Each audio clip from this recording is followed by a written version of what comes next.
तो हमने बताया था यहाँ पे कि जो इम्यूनिटी के बारे में बताया था, एक इनेट था, दूसरा कौन सा था, एक्वायर्ड। इनेट इम्यूनिटी वो होती है जो कैसी होती है, स्पेसिफिक नॉन स्पेसिफिक। हाँ, कैसे काम करती हैं ये, बैरियर बना के। और जो एक्वायर्ड होती है वो कैसे काम करती हैं, पैथोजन स्पेसिफिक होती है ना। और कैसे काम करती हैं, मेमोरी बेस होती है। कोई भी आगजम आएगा अटैक करेगा तो उसकी मेमोरी बना के रख लेते हैं, अगली बार जब अटैक करे तो उसके खिलाफ एंटीबॉडी ऑलरेडी बना रहेगा तो उसको मार दिया जाएगा, है ना। तो मेमोरी बेस होती है। इनेट इम्यूनिटी कितने टाइप बताया था हमने, पहला बताया हमने फिजिकल, फिजियोलॉजिकल, सेलुलर और साइटोकिन, है ना। जो साइटोकिन तो कौन सा एग्जाम्पल बताया हमने, इंटरफ्रॉन। और फिजिकल में कौन कौन से बताया आपको, स्किन और यूरिनरी जीआईटी, गैस्ट्रोइंटेस्टाइनल ट्रैक्ट, है ना। और फिजियोलॉजिकल में कितने बताया हमने, 3 बताए, है ना।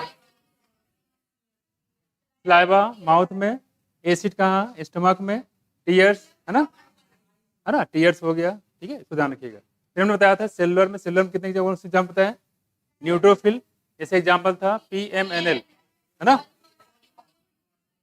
और साथ साथ इसमें क्या था, नेचुरल किलर भी थे, कौन थे, नेचुरल किलर। जो इंटरफ्रॉन था कौन सीक्रेट करता था, इंटरफ्रॉन है, वायरस इन्फेक्टेड सेल, वो क्या सीक्रेट करती थी, हाँ, इंटरफेरॉन। तो वायरस इन्फेक्टेड जो सेल होती है वो क्या सीक्रेट करती है, इंटरफेरॉन, ठीक है, क्या करेंगे, इंटरफेरॉन, इसको ध्यान रखिएगा। इसके बाद हमने बताया था आपको एक्वायर्ड इम्यूनिटी में, एक्वायर्ड में कितने टाइप बताया आपको, 2 टाइप, है ना। और इसमें 2 टाइप रिस्पांस होता है, एक होता है प्राइमरी रिस्पांस, दूसरा होता है सेकेंडरी रिस्पांस। सेकेंडरी रिस्पांस का दूसरा नाम क्या था, एनेम्नेस्टिक, क्या बोलते हैं, एनेम्नेस्टिक। और ये कैसे क्या करती हैं, ये बनाती हैं एंटीबॉडीज, है ना, बी लिम्फोसाइट और टी लिम्फोसाइट। तो लिम्फोसाइट कितने टाइप की थी, 2 टाइप की, बी लिम्फोसाइट और टी लिम्फोसाइट, है ना। तो अगर बात करें लिम्फोसाइट की तो क्या थी बेसिकली, अगर लिम्फोसाइट क्या होते हैं, WBC, क्या होते हैं, WBC। तो बी लिम्फोसाइट और टी लिम्फोसाइट, है ना। इसका मतलब ये होगा कि जो बी लिम्फोसाइट हमने बताया था यहाँ पे, इसमें जिसको फॉर्मेशन होता है कहाँ होता है, बोन मैरो में, और मैचुरेशन भी कहाँ होता है, बोन मैरो में, बोन मैरो में। और जो थाइमस होता है, टी लिम्फोसाइट की बात करें तो टी लिम्फोसाइट का जो फॉर्मेशन कहाँ होता है, बोन मैरो में, मैचुरेशन होता है थाइमस में, पास में। ये थोड़ा सा ध्यान रखिएगा। इसमें एंटीबॉडी कौन बनाता था, लेकिन टी लिम्फोसाइट कोई एंटीबॉडी नहीं बनाता था, टी लिम्फोसाइट कोई एंटीबॉडी नहीं बनाता था, लेकिन एंटीबॉडी बनाने में हेल्प करता था, पास में कुछ। एंटीबॉडी का शेप कैसे बताया हमने, वाई शेप। कितने टाइप एंटीबॉडी बताया आपको, कौन कौन से,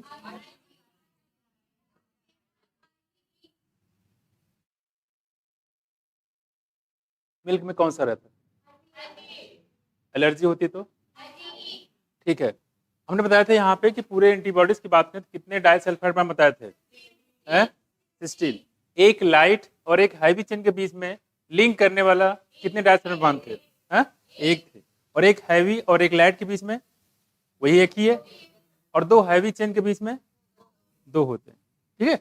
और अगर आपसे पूछे यहाँ पे कि बताइए कि जो कितने ऐसे डाइसल्फाइड बॉन्ड है जो किसी से लिंक नहीं है, इंडिविजुअल है, ठीक है। अगर हम बात करें लाइट चेन में तो कितने डाइसल्फाइड बॉन्ड है जो किसी जुड़े हुए नहीं है, 2। क्या बताओगे, 2, शायद लिखा नहीं था ना आपने, इसको भी नोट कर लो। लाइट चेन में अगर एक लाइट चेन की बात करें तो 2 डाइसल्फाइड बॉन्ड है जो हैवी चेन से जुड़े नहीं है। ये वाला देखो, ये इसको देखो, एक ये है और एक ये है ना। तो देखो ये किसी जुड़ा है, नहीं जुड़ा है, ये जुड़ा है, नहीं जुड़ा हुआ है। तो लाइट चेन में 2 डाइसल्फाइड बॉन्ड ऐसे हैं जो हैवी चेन से जुड़े नहीं है। अब हैवी चेन में देखो ऐसे 1 2 3 4, और हैवी चेन में कितने हैं, 4 हैं जो किसी से जुड़े नहीं है। ये भी आपसे पूछ सकता है, पास में कुछ। तो लाइट चेन में ऐसे 2 डाइसल्फाइड बॉन्ड हैं जो किसी जुड़े नहीं है, तो लिख सकते हो there are 2 disulphide bond, there are 2 disulfide bond in light chain, there are 2 disulfide bond in light chain, ठीक है, which do not attach to heavy chain, which do not attach to heavy chain, which do not attach to heavy chain, ठीक है। there are 2 disulfide bond in a light chain, in a light chain लिखते ना, in a light chain, in a light chain which do not attach to heavy chain. ठीक है, अगला point note कर लीजिए जिसमें there are 4 disulphide bond in a heavy chain. There are 4 disulphide bond in a heavy chain, in a heavy chain, in a heavy chain. ठीक है, 4 disulphide bond in a heavy chain which do not attach to light chain, which do not attach to light chain, which do not attach to light chain, do not attach to light, जो light chain जुड़े नहीं है। पास में है कुछ तो इसको थोड़ा सा ध्यान रखिए। आई होप कि आप पूरा कंप्लीट हो गया है ना। ये 2 बच गए थे, मैंने थोड़ा ध्यान दिया कि ये भी चीज़ें बन सकती है। तो फिर से देखो, अगर बताएं हम, अगर आपसे पूछे एंटीबॉडी का शेप कैसे बताओगे, वाई शेप। अगर आपसे पूछे कि एक लाइट चेन और एक हैवी चेन के बीच में कितने डाइसल्फाइड बॉन्ड हैं जो जोड़ते हैं, एक। और अगर 2 हैवी चेन के बीच में पूछे तो 2 हैवी चेन को जोड़ने वाला 2 डाइसल्फाइड बॉन्ड है। और अगर आपसे पूछता है यहाँ पे कि एक लाइट चेन और एक हैवी चेन में, एक लाइट चेन में कितने डाइसल्फाइड बॉन्ड है जो हैवी चेन नहीं जुड़े हुए हैं, 2। और एक हैवी चेन में कितने डाइसल्फाइड बॉन्ड है जो दूसरे हैवी चेन से या लाइट चेन से नहीं जुड़े हुए हैं, समझ गए। और पूछे आपसे यहाँ पे कि पूरे एंटीबॉडी से बताइए कि ऐसे कितने डाइसल्फाइड बॉन्ड है जो किसी से जुड़े नहीं हैं, बता जोड़ के। 12 कितने, 12 भाई। ये तो देखो, ये 1 2 3 4 5 6 7 8 9 10 11, नोट कर लो इसको भी। There are total 12 disulfide bond in a antibodies. There are total 12।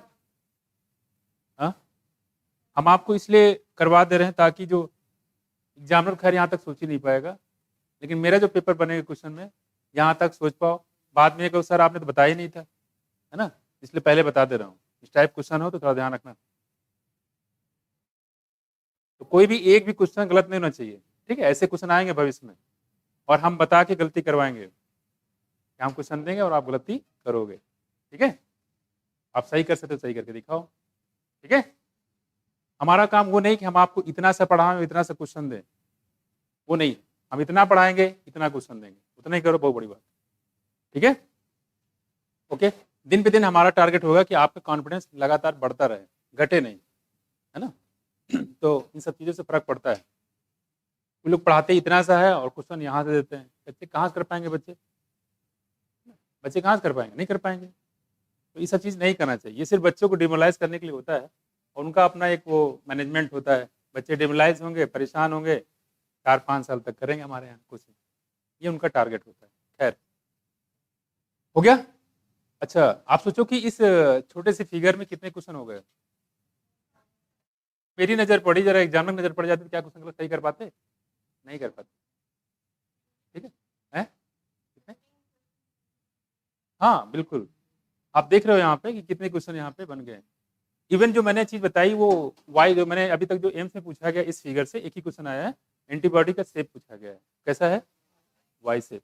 इसके अलावा अभी तक इसमें क्वेश्चन, इस टाइप क्वेश्चन तो नहीं बने अभी, ठीक है। और आपको पता है, इसमें मैंने आपको उसमें मेमोरी ग्लैंड बताया था, याद है आपको, ग्लैटिडा, है ना, सीक्वेंस से पूरा बताया था।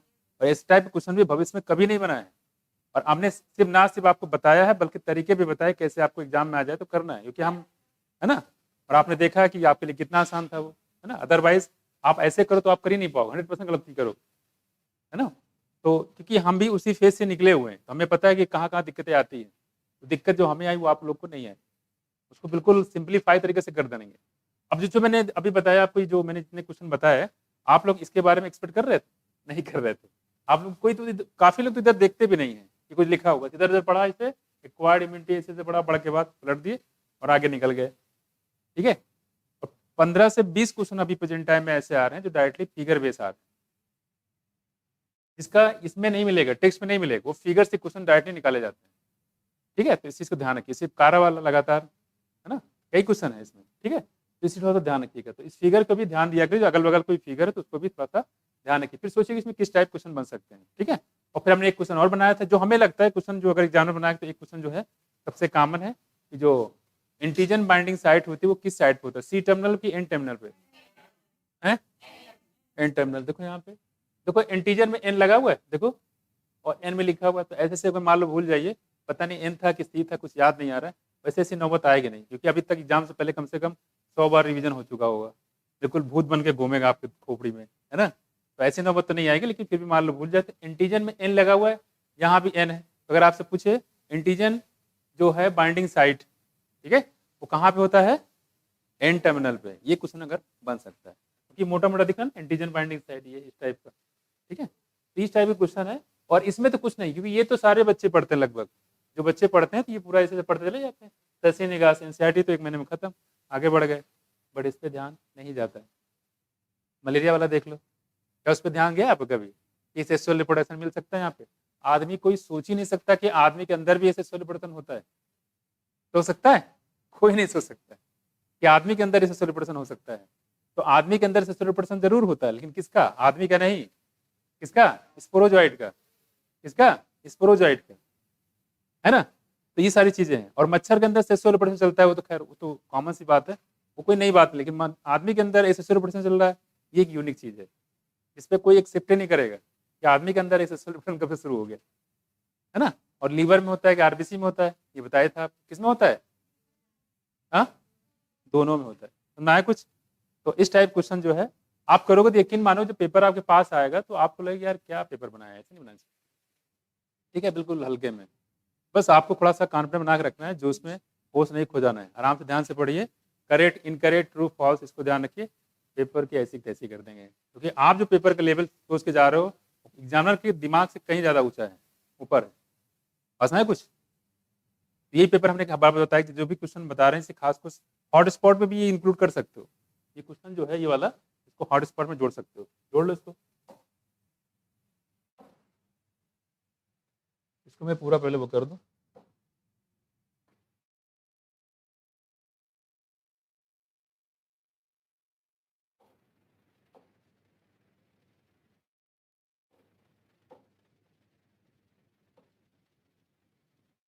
ठीक है, ये वाला ये सामने दिख रहा है ना, एग्जामिनर के पास सोचता है फटाफट जल्दी से पेपर बना दो, उनके पेपर पर पहुंचता है और फटाक से वो लोग बनाने की कोशिश करते हैं। तो ये दिख रहा है ना, ये यहाँ पे इंटीजन बाइंडिंग साइड दिख रहा है, यहाँ पे एन दिख रहा है, यहाँ पे सी दिख रहा है, देखो, ठीक है। तो बच्चा इसमें कंफ्यूज हो सकता है ना। तो जो सामने उसको दिख जाता है अक्सर यही बनाता है, उसके अंदर नहीं घुसता, अच्छा ये भी चीज बन सकता है, ये भी चीज बन सकता है। ये तब होगा जो कोई खुराफात कोई एग्जामिनर होगा मेरी तरह, ठीक है, वो सोचेगा चलो ठीक बना तो दे दिया गया, अच्छा ठीक है, एनसीईआरटी भी बनाना, अच्छा ठीक, बहुत हल्के में लेते बना दिया ऐसे पेपर। तो कहने मतलब एनसीईआरटी बहुत आसान नहीं है, डिपेंड करता है कि बना कौन रहा है कुछ, उस पर डिपेंड करता है, ठीक है। बाय द वे जितना मैंने बता दिया उससे ज्यादा वो सोच ही नहीं पाएगा। खैर, तो इंटीजन बाइंडिंग साइड कहाँ पे होगा, एन साइड, ये क्वेश्चन आपसे पूछ सकता है, क्योंकि ये कहीं लिखा नहीं, देखो लिखा कहीं नहीं मिलेगा, बाहर पढ़ पढ़ कर निकल जाओ तो पता नहीं चलेगा आपको कहाँ ये क्वेश्चन लग रहा है, आउट ऑफ सिलेबस है, एनसीईआरटी में तो नहीं हो सकता, सवाल ही नहीं है, एनसीईआरटी का ही है, समझ गए। तो ये कुछ बातें आप इसमें ध्यान रखें। हाँ बच्चे, दूसरी बुक दिया समझे नहीं, अरे हमारा कौन सा बुक है, और कोई है क्या, फिर और कोई बुक की क्यों बात कर रहे हो, आप जो बात करेंगे सिर्फ एनसीईआरटी की बात करेंगे, ठीक है। तो देखो, तो जो पेपर इस समय बन रहा है प्रेजेंट टाइम में वो एनसीईआरटी से पूरा बन रहा है, total A to Z NCERT से, एनसीईआरटी के बाहर एक क्वेश्चन भी नहीं है, अगर हो तो मुझे लेके आना मेरे पास, पिछले 3 साल की बात कर रहा हूँ, 19, 20, 21, 22, ठीक है 4 साल का, क्योंकि 19 से पैटर्न लगातार चेंज हुआ है काफी तेजी से, 19, 20, 21, 22, ये 4 सालों में देख लो, कहीं कोई एक क्वेश्चन दिखा दो मुझे बाहर से, सब यहीं से मिलेगा। अलग बात है कि आपकी नजर वहां तक पहुंच नहीं पा रही है, ठीक है। देखो, अब इसी से क्वेश्चन बन जाएगा, आदमी कहेगा तो बाहर से क्वेश्चन आया, यहाँ तो है कहीं दिया नहीं है, हमने पढ़ डाला पूरा, कहाँ दिया है, कहीं दिया नहीं दिया है, यहाँ से असना कुछ, चलते हैं फिर आगे। अब देखो यहाँ पे, तो ये तो कुछ बात हम लोग कर रहे थे, इसके बाद यहाँ तक हमने कर लिया था, इसके बाद आगे देखो,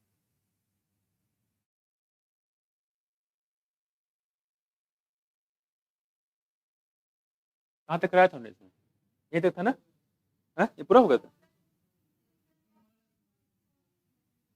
नहीं नहीं यहाँ से बचा था, यहाँ तक हुआ था, ठीक है ठीक है ठीक है। और जो मैंने पूछा है कितने डाइसल्फाइड बॉन्ड, अभी आपको थोड़ा सा होता, आपको थोड़ा सा लग रहा होगा, ना कि थोड़ा सा अजीब सा लग रहा है, याद हो पाएगा नहीं याद हो पाएगा, लग नहीं रहा है आपको? हाँ? लग रहा है ना? क्यों विकास? इतने डाइसल्फाइड पानी उतने डाइसल्फाइड ओपन में कितना होगा, अटैच कितने हो गए, है ना? लग रहा है? ठीक है, देखो नहीं लगेगा कुछ दिन में, देखो आप कह रहे हैं आप लगेगा तब जब मैं यहीं पढ़ा के मैं छोड़ दूँ फिर आगे बढ़ जाऊँ, तब बिल्कुल लगेगा। लेकिन यही कि मैं रोज रोज पूछता रहूंगा तो आप भी कहोगे अरे सर क्या पूछ रहे हैं।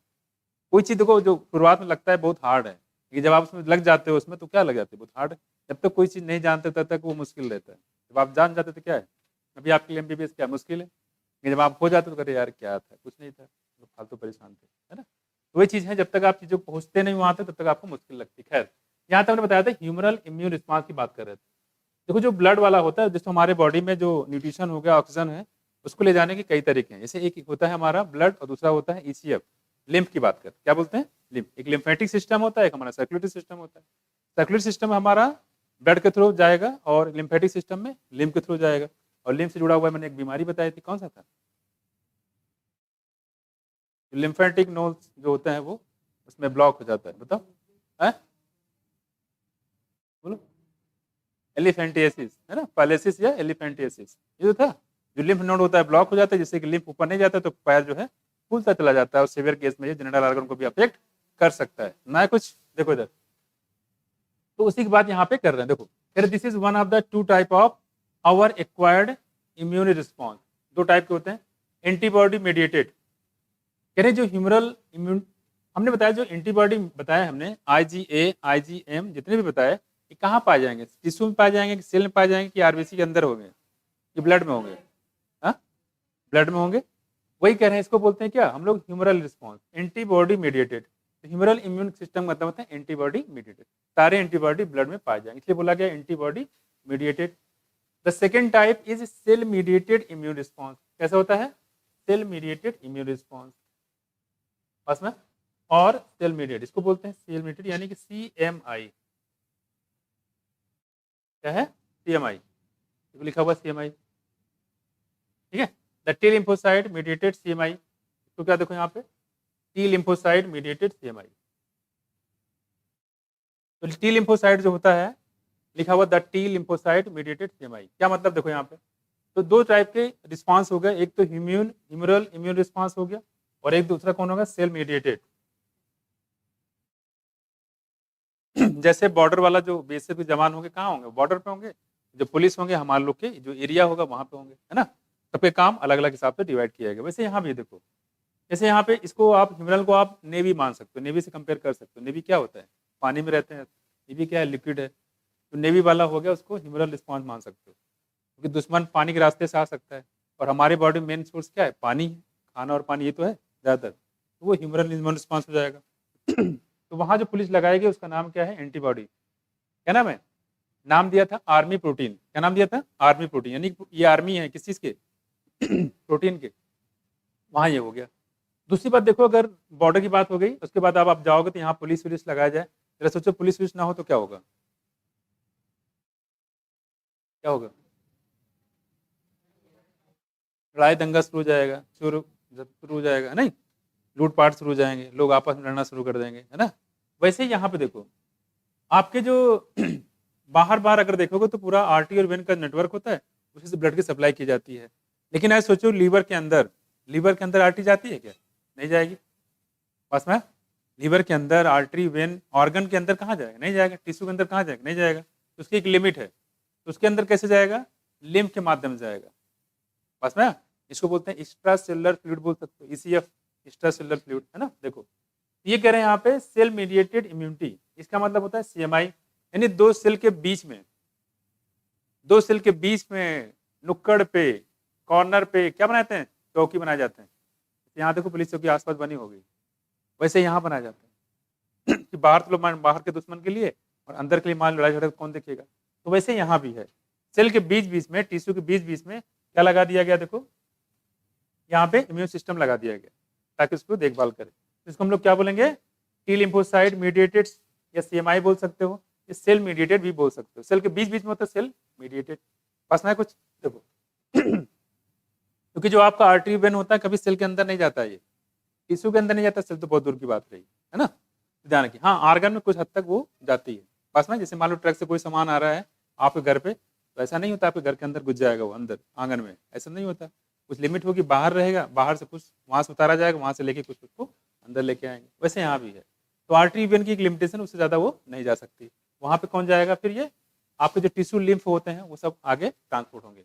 यहाँ बताएगा सेल मीडिएटेड रिस्पॉन्स। जैसे आप देखो किसी का मान लो हाथ कट गया, ठीक है, और हाथ कटने के बाद क्या करोगे उसमें? दूसरा किसी का हाथ लगाया जाए, मान लो उसका हाथ नहीं रहा, उसमें कोई दूसरा हमारा डोनर मिल गया, एक्सीडेंटल केस, उसका हाथ है तो उसको हाथ उठा के इसमें लगा दिया गया दूसरे का, वो तो खत्म हो गया, लेकिन उससे उस हाथ से दूसरे का फायदा हो गया। ऐसे बहुत केस होते हैं वहाँ पे जहाँ पे सब चीज़ें आती हैं। वहाँ ऑप्शन रहते हैं, बने रहते हैं, जब आप फॉर्म भरा जाता है वहाँ रहता है कि आप जो अपना आर्गन का डोनेट करना चाहते हैं तो क्या करते हैं लोग, काफ़ी लोग, इधर तुम डेथ हो ही गया है, डोनेट कर दे, किसी के काम ही आ जाए। तो वहाँ से मान लो ऑर्गन लिया, ऑर्गन लेने के बाद किसी दूसरे पर्सन में लगा दिया, ठीक है। तो आप जैसे मान लो मैंने हाथ की बात की, लगाया इसमें यहाँ से पूरा जोड़ के, तो किसी का हाथ था किसी में लगा दिया, मान लो ये, ठीक है, ये है, ये हाथ को इसमें लगा दिया दोनों में, इसमें। सोचो ये हाथ किसी दूसरे का है और ये किसी दूसरे का है ना, और सबकी इम्यून सिस्टम क्या है? अलग अलग है ना। तो अगर इससे जोड़ोगे तो क्या हो जाएगा?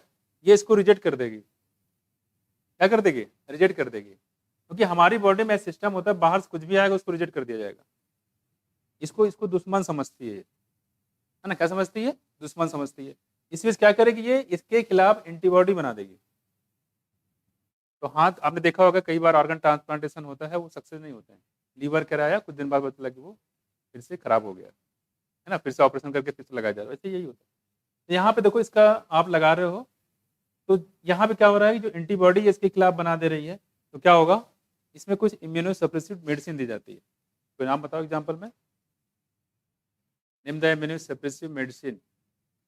बहुत इंपॉर्टेंट है, हर साल लगभग आता है ये भी हॉट स्पॉट में है। बताए किसी को? बताओ ऑफरिंग इम्यूनो सप्रेसिव मेडिसिन। आकांक्षा याद आ रहा है? बताओ। शगुन क्या हुआ, तबीयत गड़बड़ है क्या? तो क्या इतना वो बैठी उदास? बताओ शगुन आंसर। हाँ बिल्कुल, साइक्लोस्पोरिन, एक ने बोला शुरू हो गया, ठीक है। साइक्लोस्पोरिन ए कहाँ से निकालते हैं इसको?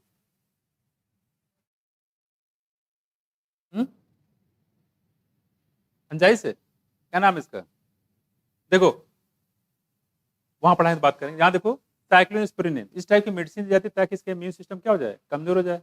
और इम्यून सिस्टम कमजोर हो जाएगा तो ये इसके खिलाफ एंटीबॉडी नहीं बना पाएगा। तो जब तक इसका हाथ इससे जुड़ नहीं जाता है तब तक ये मेडिसिन उसको खिलाई जाती है ताकि इम्यून रिस्पॉन्स कम हो जाए। लेकिन उसके साथ साथ उसको अलग से सेपरेट एरिया में रखा जाता है, क्योंकि जैसे इम्यून सिस्टम कमजोर होगा दूसरी बैक्टीरिया इंतजार कर रही हैं बीमारी वाली, वो अटैक कर देंगे, ठीक है। तो बड़ा प्रोटेक्शन इसको रखा जाता है। साथ साथ में ये इसको इम्यूनोसप्रेसिव मेडिसिन देके धीरे धीरे ये हाथ जो जुड़ जाता है जब जुड़ जाए उसके बाद एंटीबॉडी बनाना, तब तक ये मेलजोल बढ़ गया, दोस्ती हो गई। नहीं बनाएगा, अरे भाई हम तो समझ नहीं पाए, हम तो सुनते तुम यार बहुत बेकार आदमी, तुम बहुत अच्छे निकले, हो गई दोस्ती। अब दोस्ती हो गई तो क्यों एंटीबॉडी बनाएगा इसके खिलाफ? नहीं बनाएगा। पास में कुछ एक बहुत कॉमन क्वेश्चन आता है, कई बार रिपीट भी किया गया है कि किसी पर्सन को ऑर्गन ट्रांसप्लांट करा दिया गया है, कुछ दिन बाद वो रिजेक्ट कर दिया गया, तो उसके लिए कौन सा इम्यूनिटी जिम्मेदार है? ह्यूमरल या cell mediated?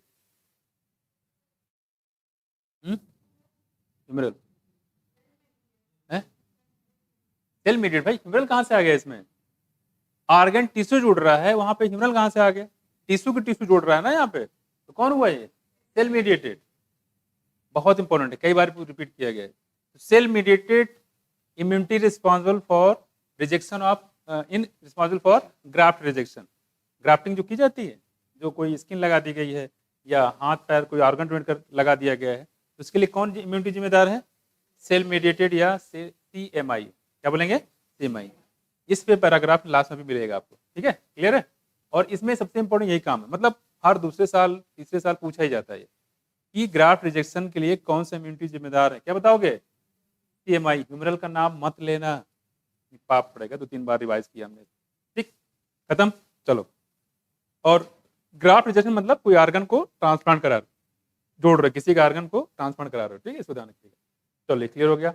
T lymphocyte mutated CMI, देखो यहाँ लिखा हुआ है टी लिम्फोसाइट म्यूटेटेड सीएमआई भी बोलते हैं, ठीक है। चलो तो ये कुछ बात करें, दूसरी बात देखो यहाँ कह रहे हैं very often when some human organ जैसे लाइक हार्ट हो गया है ना, आईज हो गया, लीवर हो गया, किडनी हो गया, फेल टू फंक्शन सेटिस्फैक्ट्री, ये काम करना बंद हो जाए, किडनी फेल हो गया किसी का, ये लीवर काम नहीं कर रहा, आइस काम नहीं कर रहा, हार्ट काम नहीं कर रहा, तो क्या होगा देखो, ठीक है, function satisfactory, transplantation is the only remedy, तो फिर एक ही तरीका बचता है कि ट्रांसप्लांटेशन करा दो, ठीक है, ट्रांसप्लांट करा दो to enable the patient to live a normal life, then search begins to find a suitable donor. अब जैसे पता चलता है किडनी खराब हो गई तो हमें एक डोनर जरूरत पड़ती है, डोनर कोई हो सकता है, जितना क्लोज डोनर हो गया उतना ही इसके रिजेक्शन के चांस कम से कम होंगे।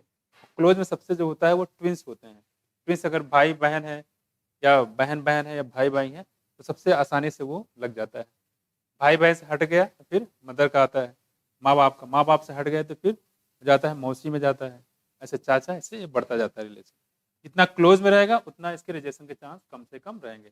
Y is that is the organ can not be taken from just anybody, ऐसा क्यों नहीं होता कि हम किसी का ऑर्गन लेके लगा दें, एंटीबॉडी बना देगा, क्या होगा, एंटीबॉडी बनाने के चांस उससे ज़्यादा रहेगा, जितना मतलब अननोन पर्सन रहेगा। जैसे आप देखते हो जब आप घर पे रहते हो कोई बाहर से आता है नॉक करता है तो आपका रिस्पॉन्स, पहले आपने डोर में वो लग रहा था, वो लग रहा था लेंस, उससे आप देखते हो कौन है, तो हर पर्सन के हिसाब से जो है वो बदल जाता है ना। जैसे मान लो आपने देखा कि अच्छा ठीक है, या देख लिया आपने कि पता नहीं कौन अनजान आदमी है, तो बाहर ही पूछ लेते कौन, हम ये हैं, कहाँ से आए हो, क्या काम है, मतलब सारी इंक्वायरी जो है पहले ले लोगे तब जाके दरवाजा खोलोगे, होता नहीं होता। और एक होता है जैसे आपने देखा, अरे मौसी, या खोले तुरंत दरवाजा, अंदर अब बाहर का खड़े हो, तुरंत बुला लोगे, आपका रिस्पॉन्स क्या हो गया, बदल गया, है ना, ऐसे होते। वही कह रहे हैं यहाँ पे, अलग अलग आदमी का काम बदल जाता है, मौसी ज्यादा नजदीक रहता है ना, मौसी और नानी है कि नहीं, मौसी ज्यादा क्लोज रहता है, खैर देखो मौसी मौसी कहाँ हो तो बहन लगती है, नहीं लोग उड़ते हैं तो मौसी नहीं मेरी बहन है, और गले में हाथ डाल के घूमेंगे उनके साथ में, है कि नहीं, देखो मौसा और खाला, है ना, खाला बोलते हैं मौसी को, खैर देखो, खैर मौसी और नानी का रिश्ता बिल्कुल यूनिक है, सबका हमारे साथ तो ऐसे ही था, बाकी आप लोग का पता नहीं कैसा रहा हो, है ना, कैसा है, सही है? ऐसे ज्यादा खाते हो भगा देते होंगे, हैं नानी को बता देते हो, ओके ओके, ठीक है। खैर ये देखो यहाँ पे तो वही कह रहे हैं जितना नजदीक होगा उतना आसानी से उसमें जुड़ने के चांस रहता है। ये हम लोग बात करें यहाँ पे फिर से लास्ट क्वेश्चन वही है कि ग्राफ्ट रिजेक्शन में, ऑर्गन के रिजेक्शन में किस इम्यूनिटी का योगदान रहता है? बहुत रिपीट किया गया है, गड़बड़ मत कर देना, ठीक है। चलो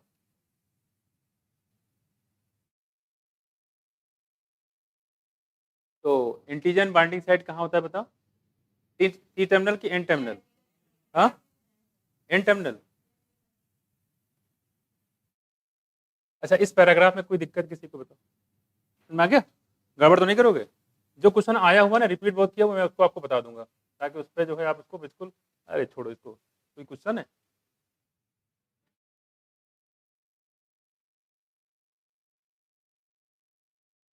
हाँ अब ठीक है ना ये,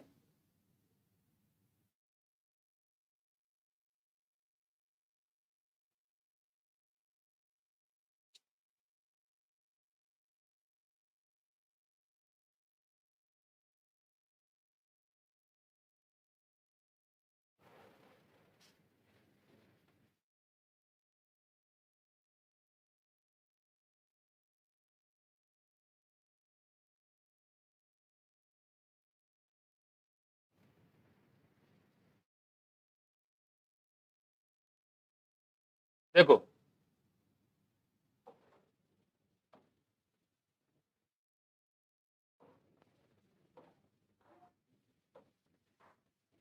देखो can I check graft from just any source, आप किसी भी सोर्स ले लो, एन एनिमल।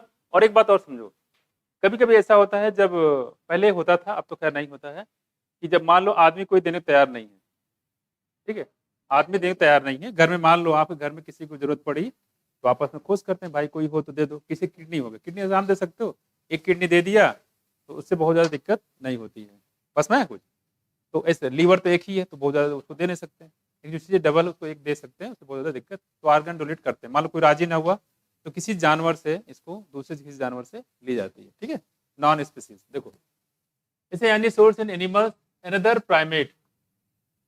अब चूंकि बात नहीं करो, जैसे अभी एक एक्सपेरिमेंट किया गया है, ब्रिटेन में है ना, वो काफी दिन से एक्सपेरिमेंट चल रहा था, ठीक है, और वो पिग पे किया जा रहा था, ठीक है, तो उसमें कई सारी दिक्कतें आ रही थी। अब ये हो गया कि पिग के जो हार्ट होता है उसको ट्रांसप्लांट कर सकते हैं किसमें, आदमी में, ठीक है। पहले उसको एम्प्टी बॉडी बन जा रहा था तो रिजेक्ट कर दिया जाता है। अब थोड़ा सा मुझे लग रहा है इसमें काम चल रहा है और सक्सेसफुल रहा है काफी, ठीक है। देखो कह रहे दूसरा कोई प्राइमेट ले सकते हैं, प्राइमेट बहुत सारे आते हैं, कौन को बताया था आपने, आदमी में तो उसे किससे लगा दो, बंदर पकड़ो उसका निकाल, man, app, monkey, gorilla, Gibbon, ठीक है। कोई बंदर को पकड़ लो, घूमते नगर स्टेशन पे घूमते रहते हैं, इधर आओ लोग केला खाओ, पकड़ लिया उसको, अंदर ले गए हॉस्टल में, निकाला हाथ लगा दिया अपना, जाओ, है क्या गिब्बन, ओहो ये गुब्बन याद लकी, मंकी की जैसा ही होता है। मंकी कई सारे देखे, काले वाले देखे होंगे, रेड वाले देखेंगे, उससे कई होते हैं, ठीक है। गोरिल्ला, गिब्बन, ठीक है। चिड़ियाघर में कभी गए नहीं हो क्या, चिड़ियाघर नहीं गए हो? एक है निजामुद्दीन चिड़ियाघर है दिल्ली में, काफी बड़ा है निजामुद्दीन। आप लोगों ने लखनऊ को देखा होगा, लखनऊ में है? दिल्ली वाले में है निजामुद्दीन, हाँ बड़ा है। देखो इधर बात नहीं करो, लखनऊ में भी मुझे लग रहा है गोरिल्ला है शायद, है ना? अच्छा, मैं तो इतने मॉर्निंग वॉक करने जाते थे लेकिन मैंने कभी देखा नहीं उधर। 30 रुपए का टिकट बनता था, सुबह जाओ आराम से देखो। खैर देखो देखो, मेरा मतलब ये है जैसे अब आदमी कोई नहीं, इधर क्या करो, मजबूरी जानवर से लेना पड़ेगा, जानवर क्या करेगा बेचारा, उसको लाओ केला खिलाओ, आगे टहलते हुए जिससे लगा दिया, बेहोश हो गया, निकाल लिया लगा दिया, क्या है कोई दिक्कत, तो ऐसा होता है। तो वही कह रहे हैं, लेकिन हाँ प्राइमेट होना चाहिए, क्या होना चाहिए, प्राइमेट। एक प्राइमेट का दूसरे प्राइमेट में आप लगा सकते हैं, लेकिन उसी से मिलता जुलता है। इससे गोरिल्ला, गिब्बन हो गए, काफी नजदीक है, तो इससे आप लगा सकते हो। देखो एनदर प्राइमेट और एनी बताया गया यहाँ पे human being can not be made since the graph would be rejected. कह रहे कि सुनर मतलब किसी भी आदमी से अगर आप लोगे तो रिजेक्ट हो सकता है, किसी भी आदमी से, जानवर से रिजेक्ट हो सकता है। ये हम लोग क्लोज से बढ़ते जाते हैं, भाई पैसे पूछा था क्या इनके कोई जुड़वा है, अगर होता है तो उनसे बात की जाती है, नहीं है ठीक है, कोई भाई बहन है तो तैयार है, नहीं है हटा दो, माँ बाप है वो देना चाहते हैं, नहीं है हटा दो, मौसी से बात करो, तो इससे चीजें दूरियां ये बढ़ती चली जाती है। खैर देखो अब करें कि टिश्यू मैचिंग, यहाँ देखो तो एक चीज यहाँ बताया गया टिश्यू मैचिंग। देखो यहाँ पे tissue matching, blood group matching, तो टिश्यू मैचिंग कर ली जाती है और ब्लड ग्रुप मैचिंग कर ली जाती है, ये इसेंशियल होता है बिफोर अंडरटेकिंग एनी ग्राफ्टिंग, ये ट्रांसप्लांटेशन, ठीक है। तो कोई भी ग्राफ्टिंग करो, ट्रांसप्लांटेशन करो, तो हमेशा सबसे पहले ब्लड ग्रुप को मैच कर ली जाती है और टिश्यू को मैच कर ली जाती है, इसलिए ताकि इसके खिलाफ कोई एंटीबॉडी ना बनने पाए, है ना। देखो बाकी ब्लड ग्रुप के बारे में आपको बताएंगे ह्यूमन फिजियोलॉजी में। अब करें यहाँ पे even after this the patient has to, ये तो खैर किया ही गया, क्लोजनेस चेक की गई, टिश्यू चेक किया गया कि मैच कर रहा है, ब्लड ग्रुप चेक किया मैच कर रहा है, इसके अलावा क्या किया जाएगा, देखो टेक इम्यूनोसप्रेसिव मेडिसिन, ठीक है, उसको इम्यूनोसप्रेसिव मेडिसिन ली जाती है all his or her life, पूरे लाइफ तक उसको ये मेडिसिन खानी पड़ती है पास में। तो मैचिंग करने के बाद उसको दवा खानी पड़ेगी, क्योंकि कब उसके खिलाफ एंटीबॉडी बना दे कोई भरोसा नहीं है, इस वजह से करें पूरे life suppressant all his her life, पूरे लाइफ उसको इम्यूनोसप्रेसिव मेडिसिन खाना पड़ता है। देखो आगे, the body is able to differentiate, हमारी बॉडी जो है ये पहचानती है कौन अपना है कौन पराया है, अपनी सेल को पहचानती है, पराया सेल को भी पहचानती है, बस में कुछ देखो self and non self, self और नॉन सेल्फ, कौन अपनी है कौन अपनी नहीं है, ठीक। Correct and cell mediated immune response, देखो सबसे लास्ट लाइन जो सबसे इंपॉर्टेंट है, देखो सेल मीडिएटेड इम्यून रिस्पॉन्स, यही पूछा गया है, बता रहा था आपको, mediated immune response is responsible for क्या, ग्राफ्ट रिजेक्शन, तो ग्राफ्ट रिजेक्शन के लिए कई बार ये पूछा गया है।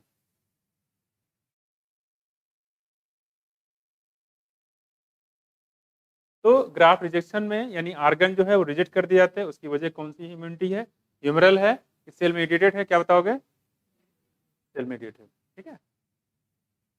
इसको टी लिम्फोसाइट मीडिएटेड इम्यूनिटी भी बोल सकते हो, क्लियर। ये ध्यान रखिएगा। तो टिश्यू मैचिंग ब्लड ग्रुप के अलावा हमें क्या करना पड़ेगा, पूरे साल उसको या उसकी क्या करना पड़ेगा, इम्यूनोसप्रेसिव मेडिसिन खाने पड़ेगी, जैसे कि साइक्लोस्पोरिन ए। बस में कुछ, चलो ये हो गया यहाँ पे, ये खत्म हो गया हमारा एंटीबॉडी। क्लियर, इम्यूनिटी खत्म हो गई हमारी। और इम्यूनिटी में हमने पहले बताया था यहाँ पे दो टाइप बताए थे, एक बताया था हमने इनेट, दूसरा बताया था एक्वायर्ड। ये ओरिजिन के बेस से बनाया कि बनते कब हैं, मिलते कब हैं। अब हम लोग डिपेंड करेंगे कि हम इसको लेते कैसे हैं उसके बेस पे। जैसे अगला हमारे पास कौन सा देखो, active and passive immunity. Clear हो गया। तो ग्राफ्ट रिजेक्शन में कौन सी इम्यूनिटी रिस्पॉन्सिबल है विकास, ह्यूमरल के सीएमआई, हाँ सेल मेटेड, ठीक है, गड़बड़ मत कर देना, जो गड़बड़ करेगा ना बता रहे हैं आगे। एक ओरिजिन के बेस पे वही है आपका इननेट और एक्वायर्ड, हाँ कब बनता है। और हम लोग करने जा रहे हैं कि आप उसको लेते कैसे हो, ठीक है, ड्यूरेशन क्या है, मिलता कब। और अगला फिर डिवाइड किया गया है इम्यून सिस्टम को एक्टिव और पैसिव इम्यूनिटी।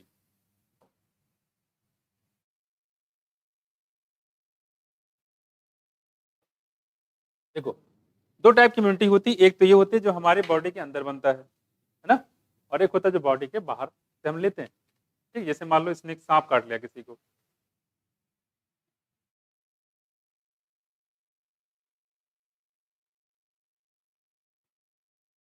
या आप जा रहे हो खेल रहे हो कबड्डी, कबड्डी खोलते हो,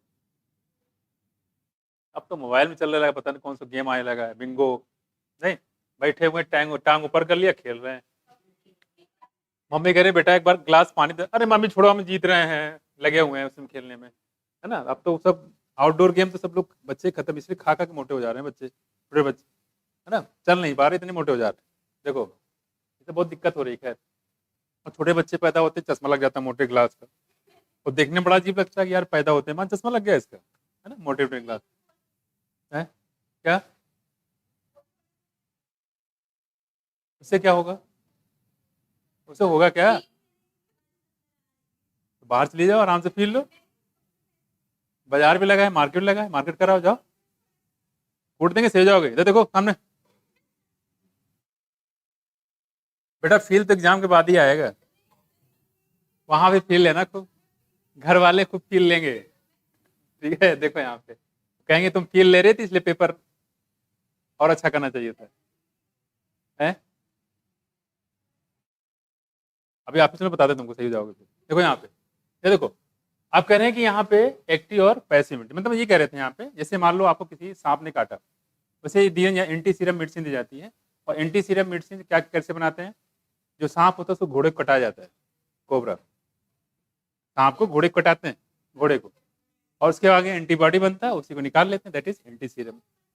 मारेगा ना, घोड़ा घोड़ा होता है, उसकी जो पॉइजन होता है उस पर इफेक्ट नहीं करती घोड़े पास में, उसकी इम्यून सिस्टम ज्यादा होती है। लेकिन हाँ एंटीबॉडी तो बनी जाता है, उसी एंटीबॉडी बना के रख लेते हैं, वह इंजेक्शन में यूज करते हैं।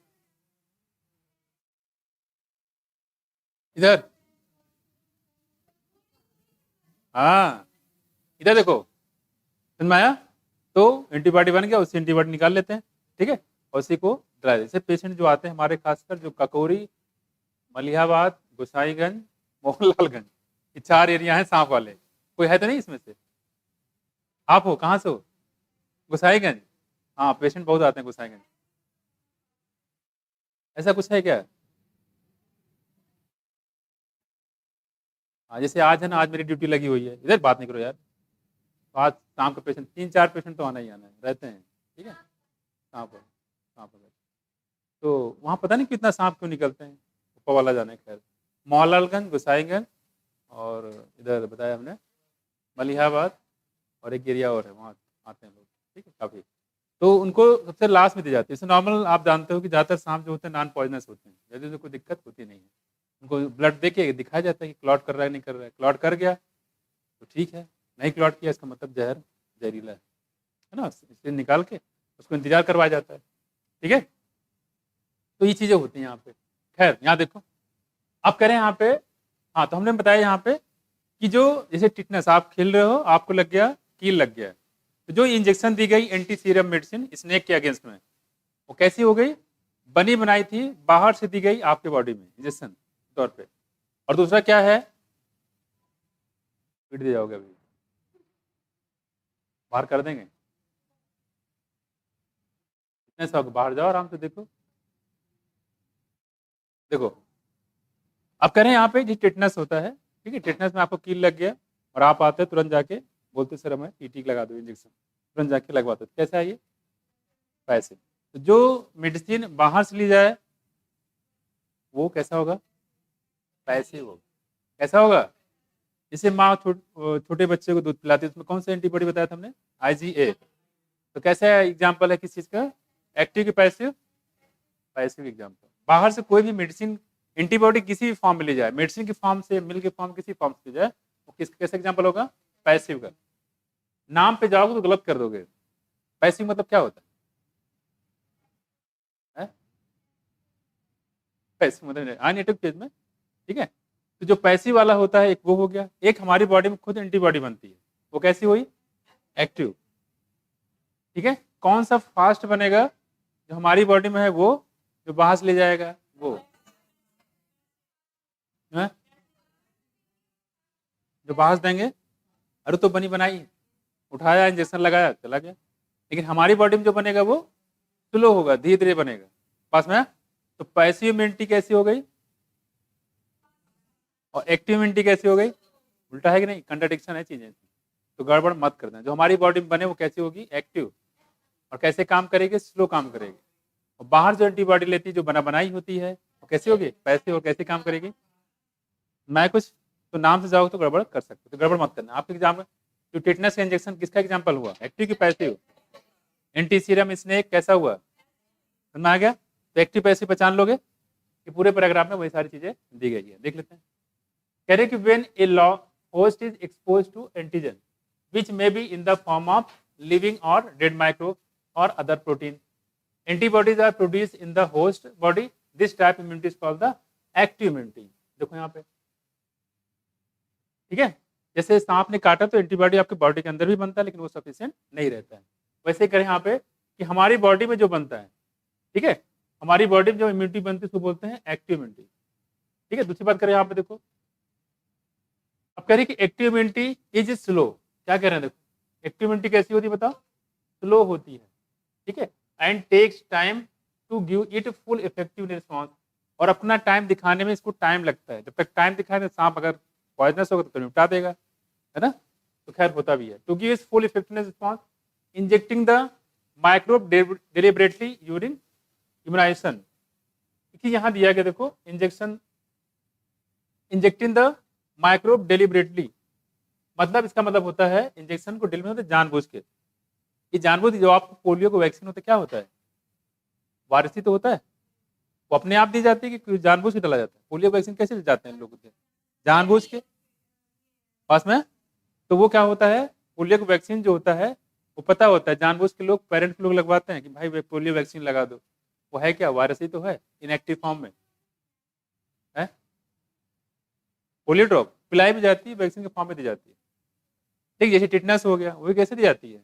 इंजेक्शन को तो दी जाती है ना। तो उसको क्या होगा, उसे पिलाया या इंजेक्शन दिया, कैसे भी दवा पहुंचा दिया आपने, तो क्या होगा उसमें? तो उसके खिलाफ क्या होगा वहां पे? ये जानबूझ से किया गया है, इन्हीं जबरदस्ती हाथ पकड़ के पिला दिया पोलियो ड्रॉप, हाँ मैं मर गया, ऐसा होता है क्या? जानबूझ के होता है उसमें कि हाँ भाई पोलियो ड्रॉप पिलाना है। इसको बोलते हैं डिलिबरेटली, जानबूझ के। ठीक है। यानी वायरस को आपके बॉडी के अंदर डाला जा रहा है, लेकिन इनएक्टिव फेज में। बैक्टीरिया को डाला जा रहा है कैसे? लेकिन इनएक्टिव फेज में। लेकिन हमारी बॉडी को नहीं पता है कि जिंदा है कि मरा हुआ है, वो तो बना देगा एंटीबॉडी। मैंने कुत्ते वाली बात की थी, कुत्ते को आप एक्सपेक्ट करते हो सकता है कुत्ता आपको ना काटे, लेकिन क्या हो सकता है, वो काट भी सकता है और नहीं भी काट सकता है। लेकिन आपकी उम्मीद ये तक काट लेगा, तो आप पहले से होशियार है। तो वैसे यहाँ भी बात कर रहे हैं, तो जानबूझ के कोई बाहर से दवा आपको पिलाई जाती है, इंजेक्शन दी जाती है, उसी बात पर। ड्यूरिंग इम्यूनाइजेशन, जब इम्यूनाइजेशन प्रोग्राम चलता है पोलियो वाला, infectious organism gaining access into the body during natural infection। क्या मतलब? देखो फिर इससे मान लो पोलियो ड्रॉप पिला दिया गया, ठीक है, और पोलियो ड्रॉप जब पिलाते हैं तो हमारी बॉडी में क्या बन जाएगा? उसके खिलाफ एंटीबॉडी बन गया। और ये एंटीबॉडी हमने कैसे एंटीबॉडी होती है? ये इनेट होती है कि एक्वायर्ड होती है? एक्वायर्ड होंगी ना ये, मतलब इनके पास क्या हो जाएगी? मेमोरी हो जाएगी। इस वायरस के खिलाफ मेमोरी बन जाएगी कि ऐसा ऐसा वायरस है और ये हमारे यहाँ आया था। अलग बात है कि वो एंटीबॉडी जब आता होगा वायरस के पास, हेलो उठो, कौन कहाँ से आया, ऐसे करता होगा, उस वायरस तो मरा हुआ है, लेकिन एंटीबॉडी तो बन चुका है, उसको देख लेगा, अच्छा ऐसा है वैसा है, उसका पूरा एंटीबॉडी बन चुका है। अब क्या होगा, वो तो मर गया, तो उसके खिलाफ करे यार फालतू एंटीबॉडी बन गया तो बन गया, रखे रहोगे। अब वैसा ही कोई वायरस जब आएगा तो ऑलरेडी हमारी मेमोरी है, तैयार है, हमें टाइम नहीं लगेगा, उस वायरस को मार दिया जाएगा। पास में कुछ यही कॉन्सेप्ट होता है इसको, ठीक है। देखो तो वही कह रहे हैं, अभी तो आपने ड्रॉप के फॉर्म में दे दिया, जो इनएक्टिव फॉर्म में जिससे आपकी बॉडी को नुकसान नहीं है। पोलियो वायरस दिया आपने, वैक्सीन दिया, तो क्या उससे कोई नुकसान है, क्या आपको पोलियो हो गया, नहीं, उससे कोई नुकसान नहीं है, लेकिन फायदा ये हो जाता है कि उसके खिलाफ एंटीबॉडी हमारी बॉडी में बन जाता है। वही कह रहे हैं आप, देखो gaining access into the body during the natural infection. और सच में अगर वो पोलियो वायरस आएगा, कहीं पे बच्चा घूम रहा है और पोलियो वायरस आया, इन्फेक्शन किया, तो अब एंटीबॉडी बनाना पड़ेगा क्या, नहीं, ऑलरेडी बनी हुई है, तुरंत इसको मार दिया जाएगा। ये कॉन्सेप्ट होता है कुछ माया। तो जो एंटीबॉडी दी जाती है इसको बोलते हैं इनएक्टिव फॉर्म में होता है। इसे वैक्सीन की बात करो, ठीक, कैसा होता है इनएक्टिव, ये इसीलिए एक वर्ड यूज करते हैं एटेन्यूएटेड।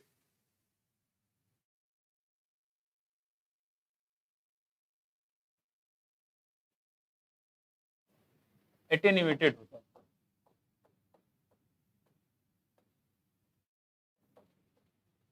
तो वैक्सीन होती किस फॉर्म में होती है, एटेन्यूएटेड फॉर्म में होती है या इनएक्टिव फॉर्म में होती है, तो कह सकते हैं पास में कुछ।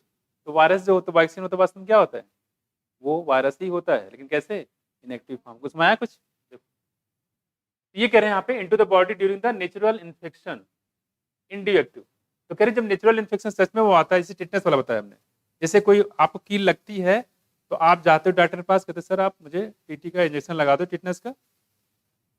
आपसे जब कोई पूछता नहीं है कि क्या टिटनेस, उसको जो आपने, जो आपको कील इंटर किया था, क्या उसमें टिटनेस का बैक्टीरिया था, किसको पता है, नहीं पता, होता भी है नहीं भी होता है, लेकिन इंजेक्शन लगाना जरूरी होता है, उसमें रिस्क नहीं ले सकते हैं। टिटनेस का आपको बताएंगे सेकेंडरी कॉम्प्लिकेशन बहुत खतरनाक होता है, तो कोई रिस्क नहीं लेता है कि चेक करे, कील उखाड़ के लेके आओ, पता करे, आप डिपार्टमेंट जाएगा, लैब में जाएगा, टेस्ट किया जाएगा, तो हो चुका, फिर तो क्या भैया मत ही लगाओ, फिर कोई नहीं लगवाएगा अगर ऐसे लगने लगे तो। लेकिन वहां पे लगा ली जाती है, ताकि मतलब एंटीबॉडी बना के रख लो टिटनेस का, कि अगर मान लो इस कील से कोई गया होगा टिटनेस बैक्टीरिया, तो उसके खिलाफ क्या है, एंटीबॉडी बनी रहेगा, हमें कोई दिक्कत नहीं होगी। तो लगा लोगे तो उससे कोई नुकसान नहीं है, लेकिन नहीं लगाओगे तो फिर तो अगर हो गया वास्तव में, बाय द वे अगर टिटनेस से पाया गया तो नुकसान, तो दिक्कत हो जाएगी, है ना। देखो वही कह रहे, देखो तो अगर जब नेचुरल इन्फेक्शन होता है तो उसके खिलाफ एंटीबॉडी हमारे बारे में बन जाती है। इंड्यूस एक्टिव इम्यूनिटी, ठीक, इंड्यूस एक्टिव इम्यूनिटी, उससे क्या हो जाएगा, एक्टिव इम्यूनिटी जो होता है आसानी से जल्दी से काम करने लगता है।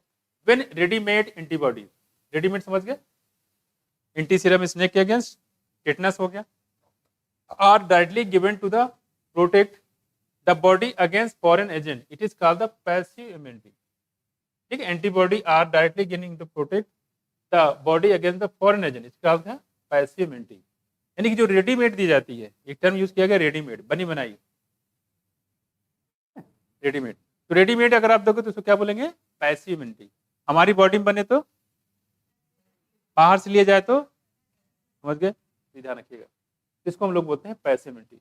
Do you know why mother's milk is consider very essential for the newborn infant. छोटे बच्चे नन्हे मुन्ने जो होते हैं, ठीक है, न्यूनेटल बेबी के लिए मदर का जो पहला मिल्क होता है काफी एसेंशियल होता है। पूछा गया ऐसा क्यों होता है,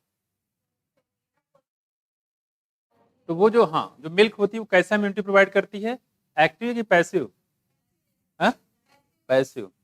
उसका इम्यून सिस्टम अभी स्ट्रांग बना नहीं होता है, पास में है कुछ, तो कैसा प्रोवाइड करेगा, पैसिव। तो किससे एग्जाम्पल हो गया ये, इन्फेंट, क्योंकि ये पैसिव इम्यूनिटी प्रोवाइड करता है। कैसे, पैसिव। तो अगर आपसे पूछे जो ह्यूमन मदर मिल्क है वो कैसे इम्यूनिटी प्रोवाइड करेगा, पैसिव। कह रही येलोइश फ्लूइड, इसको क्या बोलते हैं, कोलेस्ट्रम, क्या बोलते हैं, कोलेस्ट्रम बोलते हैं इसको, ठीक है। देखो कह रहे हैं जो येलोइश फ्लूइड होता है इसको बोलते हैं colostrum, secreted by mothers during initial days of the lactation, has abundant antibody, इसमें एंटीबॉडी काफी ज्यादा होता है, कौन सा, IgA, ठीक है, टू प्रोटेक्ट द इन्फेंट, बच्चे को प्रोटेक्शन करने के लिए इसमें एंटीबॉडी पाए थे, इसका नाम क्या है, IgA, क्या नाम है, IgA, ठीक है। देखो फिर the foetus also receive some antibodies from their mother, फिर जो फीटस होता है उसको भी एंटीबॉडी मिलती है, कहाँ से, मदर से मिलती है, कहाँ से मिलती है, मदर से, डायरेक्टली मिलती है उसको मदर से। तो डायरेक्टली आपको देखा जाए तो ये मिल्क के माध्यम से मिल रहा है, मदर से भी फीटस को मिल रहा है। जो मदर से फीटस को मिल रहा है डायरेक्टली, वो भी कैसा होगा, एक्टिव की पैसिव, वो भी पैसिव होगा। यानी कि अगर भले फीटस अंदर हो, मदर के पेट में हो, लेकिन फिर भी वो है तो अलग ही है, लेकिन मदर से मिल रहा तो कैसा हो जाएगा, पैसिव। वही कह रहे हैं यहाँ पे, the foetus also receive some antibody from their mother, ठीक है, थ्रू द प्लेसेंटा, प्लेसेंटा के थ्रू मिलता है during pregnancy. These are some example of passive immunity. यहाँ पे धोखा मत खा जाना, अगर मिल्क पिला रही मदर बच्चे को तो वो भी किसका एग्जाम्पल हुआ, और प्लेसेंटा के थ्रू कोई एंटीबॉडी क्रॉस करके बच्चे में जा रही मदर से, वो भी कैसा होगा, पैसिव होगा। पास में कुछ, तो ये थोड़ा सा ध्यान रखिएगा, ये थोड़ा सा इसमें गड़बड़ हो सकता है, इसको एक्टिव कर सकते हो कि वो बॉडी के अंदर आप सोच लोगे तो फिर एक्टिव कर दोगे, गलत हो जाएगा, ठीक है। तो प्लेसेंटा के थ्रू आ रहा है तो भी कैसा होगा, पैसिव, मतलब बॉडी से बाहर कहीं से भी मिले वो पैसिव ही होगा, गड़बड़ तो नहीं करोगे, तो इसको थोड़ा सा ध्यान रखिएगा, इंपॉर्टेंट। रेडीमेड हो, बनी बनाई मेडिसिन, रेडीमेड तैयार हो, उसको इंजेक्शन लगाया, tetanus injection, vaccination, corona vaccination, किसी एग्जाम्पल है सब पैसिव, कैसे हो गए, पैसिव। ये कुछ बातें आपको यहाँ पे ध्यान रखना। तो आई होप एक्टिव और पैसिव में कोई ज्यादा डिफरेंस आपको पसंद में आ गया होगा, है। रेडी बनी बनाई, बनी बनाई रेडीमेड, कहते हैं ना कपड़े जाके वो लोग कहते सिलवाते हैं, सिलवाने का तो अलग हो गया, लेकिन जो बनी बनाई चीजें हमें मिलती है, एक तो खाना आपके घर में बनाया जाता है, एक होता है बनी बनाई, ऑर्डर किया स्विगी से आ गया, रेडीमेड तैयार है। वैसे यहाँ पे कह जैसे टिटनेस का इंजेक्शन क्या है, बनी बनाई है, आपके बॉडी में बनता है, लेकिन वो बनी बनाई होता है, तो इंजेक्शन लगाया तो एंटीबॉडी उसको मिल गया, ये इसको बोलते हैं रेडीमेड, बनी बनाई। क्लियर हो गया, कोई दिक्कत नहीं इसमें। तो फिर से देखो, एक्टिव इम्यूनिटी ऐसी होगी जो हमारी बॉडी में खुद बनेगी, कैसी काम करती है, फास्ट, कैसे काम करती है, हाँ सो गई क्या, स्लो काम करती है भाई, कैसी काम करेगी, स्लो, ठीक है। और जो बॉडी बाहर से ली जाती है कैसे काम करेगी, फास्ट, कैसी होती है वो, पैसिव, कैसे होगा, पैसिव, ठीक है। तो ये कुछ बात हम लोग यहाँ पे कहते हैं। एक्टिव पैसिव समझ में आ गया आपके। कोलेस्ट्रम किसका एग्जाम्पल बताओ, एक्टिव की पैसिव, और जो बच्चे को मदर से मिलता है प्लेसेंटा के थ्रू, पैसिव, ठीक। ये कुछ बात है। टिटनस, एंटी टिटनस इंजेक्शन कैसा है, एंटी सीरम स्नेक के अगेंस्ट कैसा है, जितना भी बाहर से ले जाए इंजेक्शन से, टेबलेट से, सिरप से, सब कैसा होगा, पैसिव, ठीक है। ये हो गया एक्टिव और पैसिव।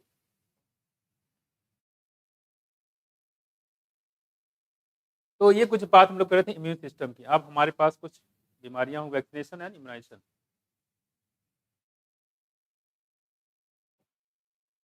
यहाँ पे कुछ वैक्सीनेशन के बारे में बताया गया है। देखो कह रहे कि द प्रिंसिपल ऑफ इम्यूनाइजेशन और vaccination is based on the property of memory of the cell, property of memory of immune system. अच्छा मेमोरी बोलते कौन सी इम्यूनिटी होगी,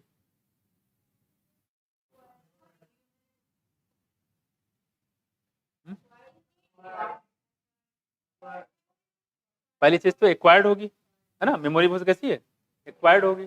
चूंकि यहाँ पे अगर एंटीबॉडीज की बात करें तो कौन होगा, एक्वायर्ड में हो सकता है, बी लिम्फोसाइट बनाएगा।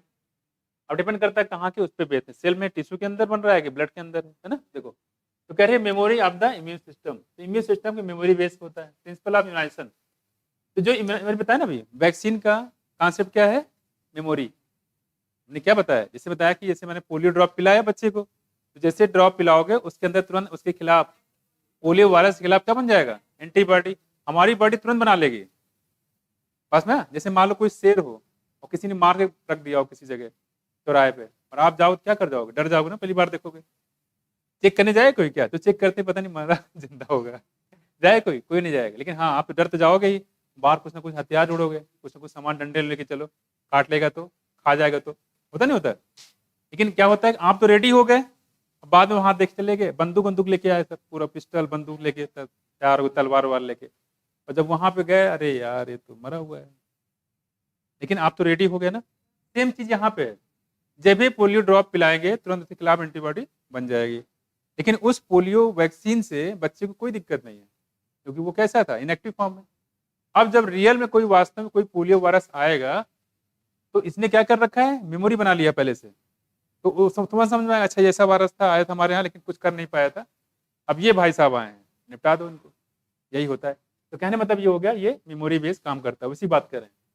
कह रहे कि in vaccination a preparation of antigenic protein of pathogen, antigenic protein, protein of pathogen और इनएक्टिवेटेड या वीकेन, ये देखो इनएक्टिवेटेड और वीकेन पैथोजन, इसी इनएक्टिवेटेड या वीकेन को एटेन्यूएटेड बोलते हैं, पीछे बताया था आपको, ठीक है। Vaccine are introduce in the body, तो वास्तव में जो पैथोजन होता है उसी को डालते हैं, बस में जिससे बीमारी होती है उसी को डालते हैं उसमें, लेकिन कैसे, इनएक्टिव फॉर्म में, वो कुछ कर नहीं पाता, बस में कुछ। तो ये हो गया प्रोटीन ऑफ पैथोजन। अब बात करते हैं यहाँ पे एंटीजन का। एंटीजन कुछ भी हो सकता है, लिविंग नॉन लिविंग, जो आप जा रहे हो आपकी आंख में कुछ डस्ट पड़ गया और आंखों से आंसू निकलने लगे, वो भी एक एंटीजन है।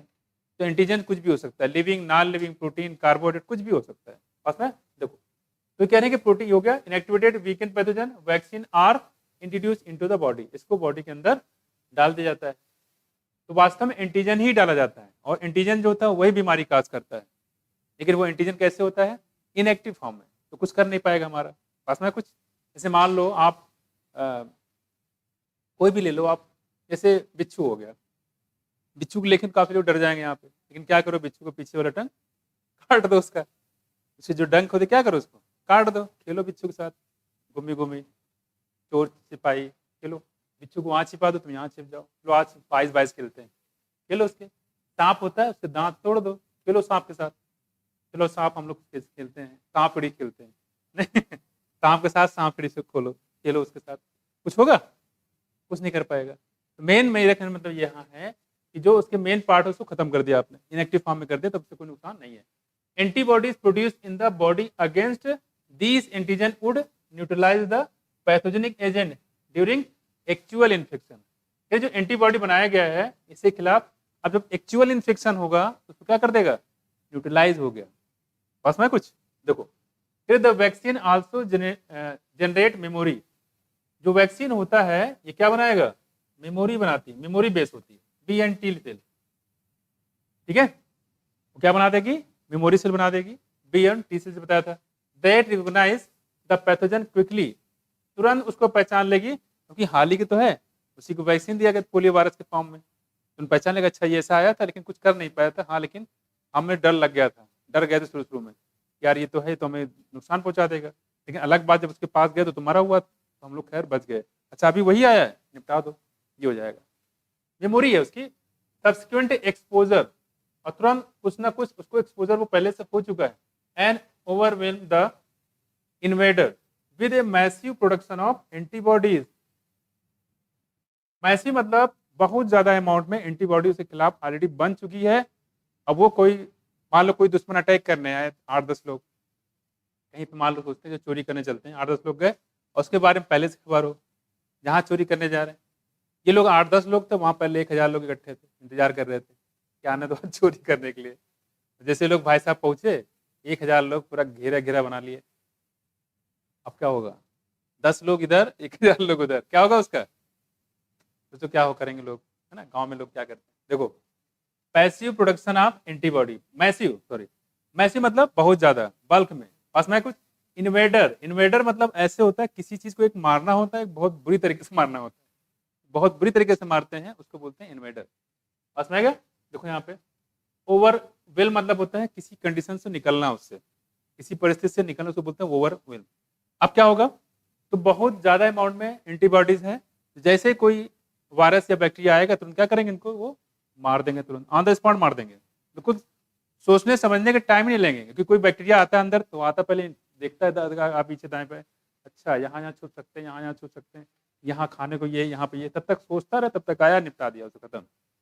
ऐसे काम करते हैं फास्ट, ठीक। ये देखो आप, if a person is infected with some deadly microbe, कुछ खतरनाक किसी बैक्टीरिया से उसको इन्फेक्शन हो गया है, विच क्विक इम्यून रिस्पॉन्स, जिसमें तुरंत रिस्पॉन्स की जरूरत है, is required as in tetanus. Tetanus कैसे देखते हो, जैसे आप टिटनस केस में देखते हैं, ठीक है, तो टिटनस में यही होता है, तुरंत रिस्पॉन्स चाहिए होता है। इसी वजह से जब भी टिटनस कोई कील लग जाए, कोई कुछ भी लगता है, तुरंत जो है इंजेक्शन तुरंत लगवाना चाहिए, वो भी 24 घंटे के अंदर। 24 घंटे के बाद लगाओगे फिर तो पहुंच चुका होगा फिर जहाँ पहुंचना है, तो तुरंत कुछ भी लगता है तुरंत जाके इंजेक्शन लगवाइए, क्योंकि इसके सेकेंडरी कॉम्प्लिकेशन काफी खतरनाक है। वो दिखेगा आपको, तुरंत नहीं दिखेगा, 5-6 साल बाद दिखेगा, बस मैं कुछ 5-6 साल बाद कैसे देखो तो दिखा देते हैं। जैसे मान लो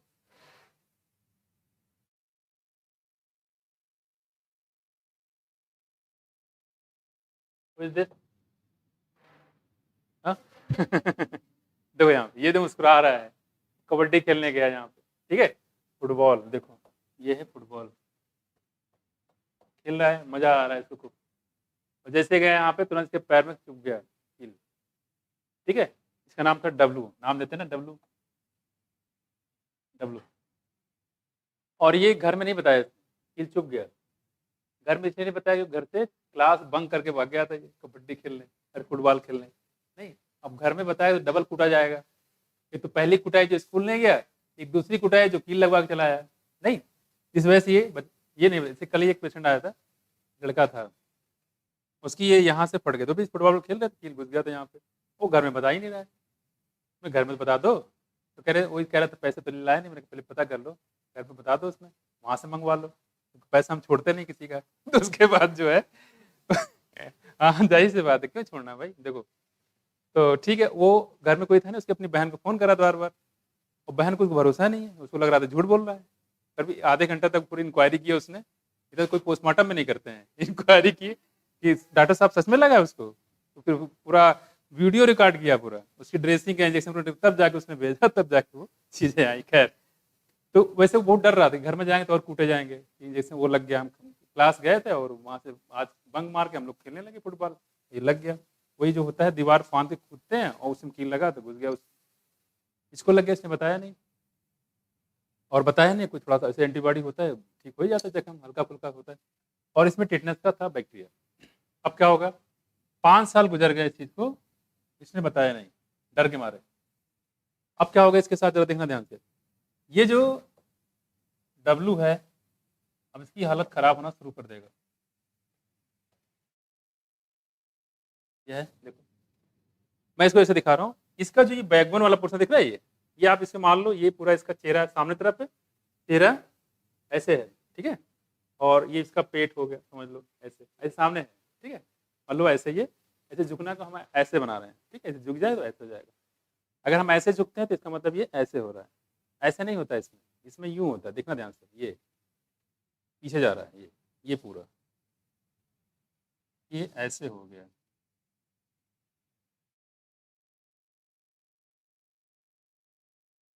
ये दिख रहा है आपको, कुछ दिखा, ये ऐसे नहीं है, ये ऐसे है, पीठ वाला पूरा पोर्शन जो ऐसे मुड़ जाता है, ये इसको बोझ से बोलते हैं धनुष जैसा, बस में ये ऐसे हो जाता है, धनुष का नहीं होता ऐसे, ऐसे। और इसमें मुंह इधर है, ऊपर की तरफ है, इधर नीचे तरफ नहीं है, ऊपर की तरफ, समझ गया ना, ये मुंह ऊपर की तरफ। इतनी बुरी कंडीशन होती है कि उसको डेड बॉडी के ले जाने में भी पूरी हालत खराब हो जाती है, ये हालत हो जाती है। ये है सेकेंडरी कॉम्प्लिकेशन फिटनेस का। ये डब्लू का तो खैर क्या ही बता, मारने वाला काम किया है नहीं किया, क्यों नहीं लगाया इंजेक्शन, देखो यहाँ पे, ये इसलिए टिटनेस का इंजेक्शन लगाना जरूरी होता है, ये सेकेंडरी कॉम्प्लिकेशन है। और जब तक ये चीजें हो जाती तो इसे कोई इलाज भी नहीं है, कोई कुछ कर नहीं पाता, पता ही नहीं है, ठीक है। देखो इसलिए जब भी कुछ कील लगे, थोड़ा सा हल्का सा इंजेक्शन लगवा लो, ठीक है। खैर, ये हम लोग बात कर रहे थे यहाँ पे, क्लियर है। तो इसलिए ये इंजेक्शन जरूरी होता है। We need to directly inject the preform antibodies, कह रहे हमें जो बनी बनाई एंटीबॉडी होता है तुरंत उसको डालने की जरूरत होती है इसमें, ताकि जो बैक्टीरिया इंटर किया है, मगर किया होगा तो हो सकता है ना भी किया हो, अगर किया है तो तुरंत उसको मार दिया जाए। इसलिए टिटनेस के लोग आपने देखा होगा, तुरंत जो जिनको जानकारी है वो जरूर लगवा लेते हैं तुरंत, है ना। ज़्यादा महंगी आती नहीं है, 10 रुपए की इंजेक्शन आता है, ठीक है। गवर्नमेंट में जाओगे तो फ्री में हो जाएगा। देखो आप कह रहे हैं यहाँ पे, tetanus we need to directly inject in the preform antibodies और एंटीटॉक्सिन, देखो antitoxin a preparation containing antibodies into the toxin, पास में कुछ। तो टॉक्सिन जो भी जहर है या कह सकते हो बैक्टीरिया, उसके अगेंस्ट में जो बनाया गया केमिकल क्या बोलते हैं, एंटीटॉक्सिन, ठीक। कह रहे हैं यहाँ पे even in case of snake bite, सांप काट लिया किसी को, ज्यादातर देखते हैं सांप, देखो दुनिया में जितने सांप हैं 98% 99% सांप जो है नॉन पॉइजनस होते हैं, वैसे कितने 1%, 1% का 99% समुद्र में रहते हैं, समझ गए। 1% का जो जहरीले सांप है वो कहाँ रहते हैं, समुद्र में रहते हैं। समुद्र जो सांप होते हैं बहुत बड़े नहीं होते, देखो ऐसे, ये ऐसे होते हैं, ऐसे दिख रहा है, इतने बड़े बड़े होते हैं, इतने बड़े, काट लेते तुरंत ऑन द स्पॉट खत्म, न्यूरोटॉक्सिक होता है। दो टाइप के सांप होते हैं, न्यूरोटॉक्सिक होता है हीमोटॉक्सिक। हीमोटॉक्सिक जब काटेगा तो आपके बॉडी जो ब्लड होता है उसको कोगुलेट कर देगा। जैसे झाग नहीं होता, कपड़ा धुलते हो तो झाग निकलता है, वैसे मुंह से झाग निकलता है। जो मूवी वगैरह में दिखाते हैं तुरंत यहाँ से फेना निकला और पड़ गया बेहोश होकर, सांप ने काट लिया, नहीं होता है। कैसे होता है? हीमोटॉक्सिक होता है। न्यूरोटॉक्सिक तो दिखाते ही नहीं है। न्यूरोटॉक्सिक काटा ऑन द स्पॉट खत्म, वो सेरेब्रल कॉर्टेक्स में जाके वो इन्फेक्ट करता है और साथ में जो रेस्पिरेटरी सिस्टम को ब्लॉक कर देता है, सफोकेशन से उसकी डेथ हो जाती है अंदर से, बस टाइम ही नहीं बचता बस में। तो करें समुद्र में सांप होते हैं ज़्यादातर, समुद्र पाए जाते हैं 1% का, तो बच्चे कितने? हमने क्या बताया 99% नॉन पॉइजनस है, 1% जो पॉइजनस होते हैं उसका भी 99% समुद्र में है। अब समुद्र में कौन जाए गिल्ली डंडा खेलने के लिए?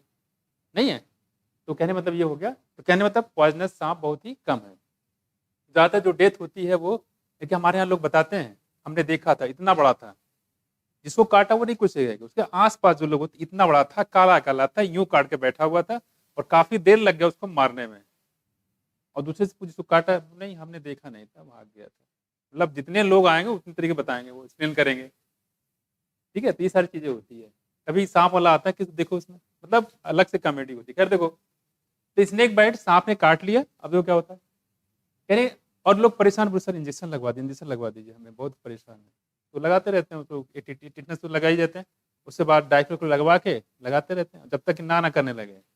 जब लास्ट में कहता है अरे यार अब तो कुछ बोलेंगे तो इंजेक्शन लगेगा, तो उसके बाद बोलने बंद कर देते हैं, उनको ले जाते हैं। खैर देखो, तो स्नेक बाइट का इंजेक्शन उसको दिया जाता है, the injection which is given to the patient, ठीक है, contain pre form antibody, already वहां एंटीबॉडी बनी होती है। ठीक है, तो कह रहे हैं अगेंस्ट द स्नेक वेनम, जो स्नेक वेनम है उसके अगेंस्ट में यहाँ पे एंटीबॉडी बनी होती है। This type immunisation is called passive immunisation. लेकिन ये जो तभी दी जाती है, ऑलरेडी गवर्नमेंट में इसकी बहुत कमी है, मुश्किल से 20-25 ऐसे एंटीबॉडी रहती है, बहुत कमी रहती है इसकी। ये तभी दी जाती है स्नेक वेनम, पहले ब्लड को टेस्ट की जाती है, ब्लड ले आएंगे, ब्लड निकालेंगे, रखेंगे इंजेक्शन में, और अगर ब्लड क्लॉट हो गया तब तो कोई दिक्कत नहीं, आधे घंटे के अंदर पेशेंट बैठा जाता है। और अगर मान लो वो जो है उसमें क्या नाम है, डेक्सा वगैरह होती है कुछ, एविल डेक्सा वगैरह, ताकि उससे जो उलझन है वो खत्म हो जाए। डर बहुत रहता है ना, अरे सांप ने काटा अब तो मरेंगे नहीं, पूरा याद आ जाता है अरे यार अब तो जाना है मुझे, है ना, पूरा सब कहानी क्या मेरे बच्चों को क्या होगा, मतलब सारी कहानी बताए सर। तो कहने मतलब ये हो गया, उस सब चीज़ बचाने के लिए उसको दे दी जाती है ताकि उसकी उलझन खत्म हो जाए। अब बचा क्या हमारे पास, उसके आधे घंटे के लिए सबको पता है कि ज़्यादातर के सांप कैसे हैं, नॉन पॉइजनस, बहुत जहरीला काम सांप जो होता है वो मिलेगा नहीं, बहुत कम रहते हैं। ठीक है, जैसे एक लड़का जो बताया था गुस्साई के, जो केस बता रहे, तो क्या कर रहा था रात में जो है सिंचाई कर रहा था रात में। ठीक है, तो सिंचाई कर रहा होगा रात में, अपना ट्यूबवेल चला दे, दिन में कोई और काम करता होगा। ठीक है, और उसी में सांप काट लिया था उसको। ठीक है, तो वैसे ही होते हैं। तो कहने मतलब यहाँ पे ये है कि अब जो है जब उसको देखते हैं कि ब्लड रख दिया जाता है, अगर ब्लड क्लॉट कर गया, ठीक है, इसका मतलब क्या है कि नॉर्मल है, कोई दिक्कत नहीं है। लेकिन ब्लड क्लॉट नहीं किया है और उसको भी पेट की दिक्कतें, दर्द शुरू हो गया, बढ़ गया, आधे घंटे के अंदर कोई जहरीला सांप होगा तो पेट में ऐठन शुरू हो जाएगी, वोमिटिंग वोमिटिंग जैसे लगने शुरू हो जाएगी। उसके बाद तुरंत जो है उसको, तब ये इंजेक्शन निकाला जाता है, तब उसको लगाया जाता है, तुरंत नहीं लगाते कभी, क्योंकि हमें तो पता है यहाँ पे नॉन पॉइजनस, एक इंजेक्शन क्यों खराब करें, ये महंगा भी आता है और शॉर्टेज भी होती है। और रियल में अगर हमारे पास आ गए इसको ऐसे लगाते रहे तो हो गया काम। इस वजह से पहले नहीं लगाते, आधे घंटे इसको वेट करके ब्लड देखते हैं, ब्लड क्लॉट नहीं किया, उसको पेट में ऐठन हो रही, इसका मतलब पॉइजनस है, तब जाके उसकी दिक्कतें बढ़ती जा रही है, तब उसको ये लगाया जाता है लास्ट में सबसे। बस में कुछ देखो, खैर किस में आ गया। तो इंपॉर्टेंट चीज यहाँ पे ये है, ये वैक्सीनेशन का और इम्यूनाइजेशन का प्रोग्राम एक लाइन में अगर बताएं तो एक लाइन एक ही चीज है, ये मेमोरी बेस होती है। कैसी होती है? मेमोरी एक्वायर्ड होती है, मेमोरी बेस होती है। और एक बार हम उसको इंजेक्शन देंगे, वो सॉरी वैक्सीन देंगे, तो क्या होता है उसकी मेमोरी यहाँ पे तैयार हो जाती है, बस ना। और टेटनस के लिए जो देंगे हम लोग, ठीक है, एंटी टेटनस या एंटी स्नेक बाइट जो भी देते हैं, कैसे एग्जाम्पल हो, एक्टिव पैसिव, पैसिव एग्जाम्पल हुआ, कैसा हुआ, पैसिव का एग्जाम्पल हुआ, तो ये हमारा पैसिव इम्यूनाइजेशन, इसमें कोई दिक्कत तो नहीं है। ठीक है, कर लोगे, हो गया। तो बी लिम्फोसाइट, टी लिम्फोसाइट किसके एग्जाम्पल हुए, एक्वायर्ड के, कैसे हुए, एक्वायर्ड। और एक्वायर्ड में भी कौन सा आ जाएगा यहाँ पे, पैसिव में। ठीक है, देखो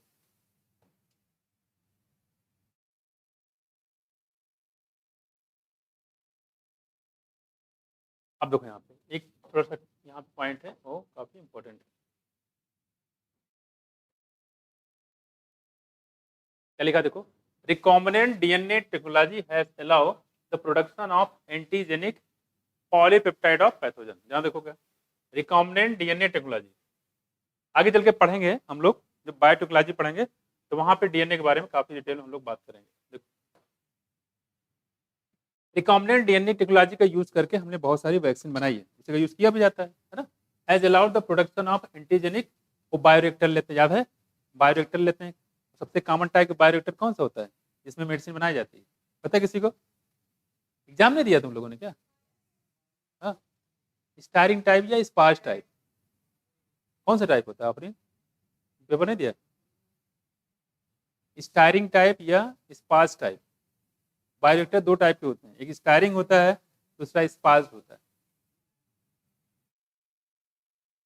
स्टायरिंग टाइप होता है, स्टायरिंग टाइप, ठीक है, उसको आगे क्या पढ़ाएंगे आपको। कह रहे has allow the production of antigenic polypeptide of pathogen, मतलब एंटीबॉडी की बात कर रहे हैं, इन ए बैक्टीरिया और ईस्ट।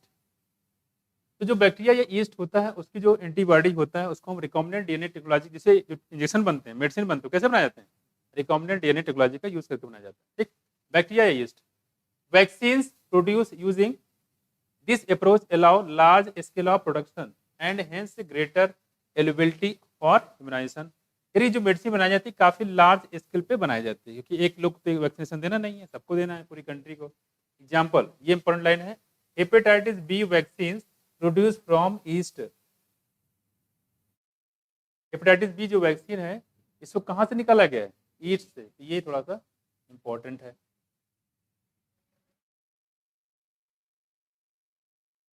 तो वैक्सीन तो दी जाती है ना, पहले से दी जाती है, ये पहले से दी जाती है। हाँ, हेपेटाइटिस बी का वैक्सीन जो है ये पहले दी जाती है, पहले दी जाती है तो बीमारी नहीं होगी, ये चीज इसलिए तो पहले से लगा दिया जाता है, ठीक है। तो आपसे ध्यान रखिएगा कि हेपेटाइटिस बी वैक्सीन कहाँ से निकाला गया है? ईस्ट से। और इसे क्या बोलते थे? सैक्रोमाइसिस सेरेबेसिया, ठीक है। और कौन सा क्लास था इसका? एस्कोमाइसिस। कौन सा है? एस्कोमाइसिस, है ना। इकलौता जो ये है यूनिसेलुलर फंजाई, इसके अलावा सबके सब कैसे हैं? मल्टीसेलुलर, याद रहेगा ये। और बाकी कैसे मेडिसिन बनाते हैं ये जो बायोटेक्नोलॉजी पढ़ाएंगे तो वहाँ इसके बारे में काफी डिटेल में बात करेंगे। हेपेटाइटिस बी वैक्सीन याद रखिएगा, और ये कहाँ से निकालते हैं? ईस्ट से, सैक्रोमाइसिस सेरेबेसिया।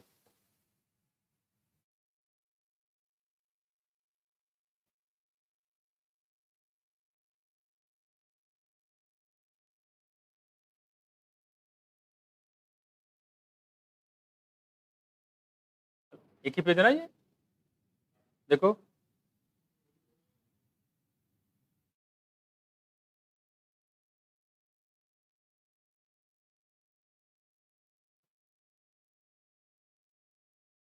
बाहर जो है हर हफ्ते मार्केट लगता है, और एक ही दुकान वो क्या है कि कपड़े की, पता नहीं क्या खरीदते हैं यार, इतना कपड़ा कौन खरीदता है? देखो है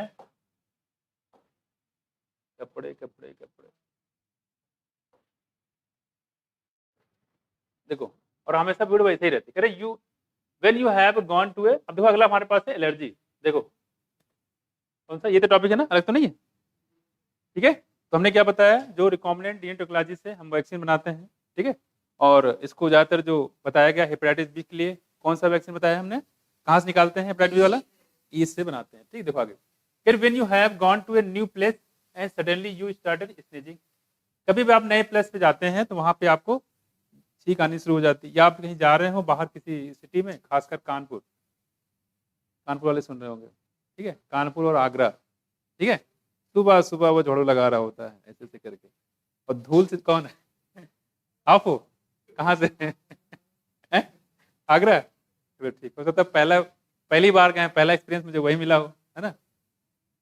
तो वहां पे क्या है, धूल जो है, तो खैर कहीं भी हो सकता है, धूल जाएगा नाक में और उससे क्या होगा, फिर स्नेजिंग शुरू हो जाती है। बस मैं कुछ स्नेजिंग शुरू हो जाती है, क्या इशारे कर दिए उसकी तरफ है, कर देखो। तो कहने ये कहीं भी हो सकता है। आगरा में रहने वाले कहाँ पे? आगरा में कहाँ पे है?